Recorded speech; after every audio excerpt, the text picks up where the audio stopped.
Israel Hamas वो।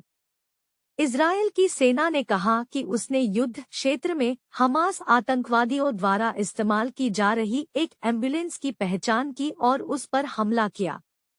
इस हमले में कई हमास आतंकी मारे गए हैं। हमास के अधिकारी इज्जत अल रेशिक ने कहा कि उसके लड़ाकों की मौजूदगी के आरोप निराधार हैं। रॉयटर्स, तेल अवीव। इजरायल और हमास के बीच चल रही जंग अब काफी तेज हो गई है। इजरायल हमास के आतंकियों को खत्म करने के लिए किसी भी हद तक जाने को तैयार है। इसका अंदाजा इसी बात से लगाया जा सकता है। इजरायल अस्पताल और राहत शिविरों में रॉकेट दाग रहा है।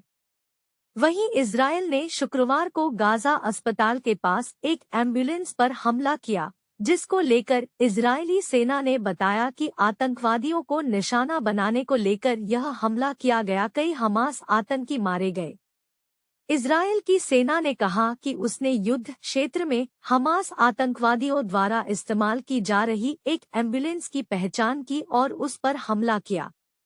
इस हमले में कई हमास आतंकी मारे गए हैं।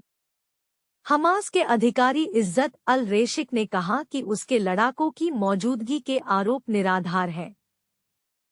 प्रधानमंत्री बेंजामिन नेतन्याहू ने वाशिंगटन के शीर्ष राजनयिक के आह्वान को खारिज कर दिया था, जिसमें कहा गया था कि हमास द्वारा बंधक बनाए गए लोगों को मुक्त नहीं किए जाने तक लड़ाई रोकने की मांग की गई थी।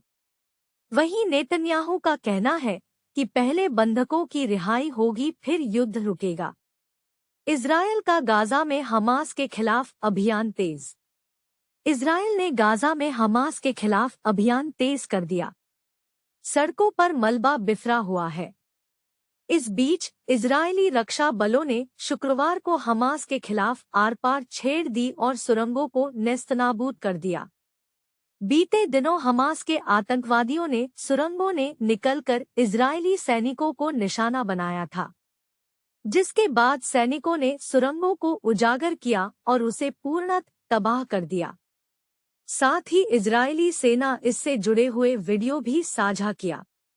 इजरायल और अमेरिका को संभावित क्षेत्रीय युद्ध की चेतावनी देते हुए लेबनान के हिजबुल्लाह के नेता ने कहा कि इजरायल लेबनान सीमा पर लड़ाई और बढ़ सकती है और संकेत दिया कि उनका ईरान समर्थित समूह क्षेत्र में अमेरिकी युद्धपोतों का सामना करने के लिए तैयार है। वहीं इजरायल में 7 अक्टूबर के हमले में आतंकवादी समूह द्वारा 1400 लोगों की हत्या करने और 240 से अधिक अन्य लोगों को बंधक बनाने के बाद इजरायल ने फलस्तीनी गाजा पट्टी पर शासन करने वाले हमास को खत्म करने की कसम खाई है।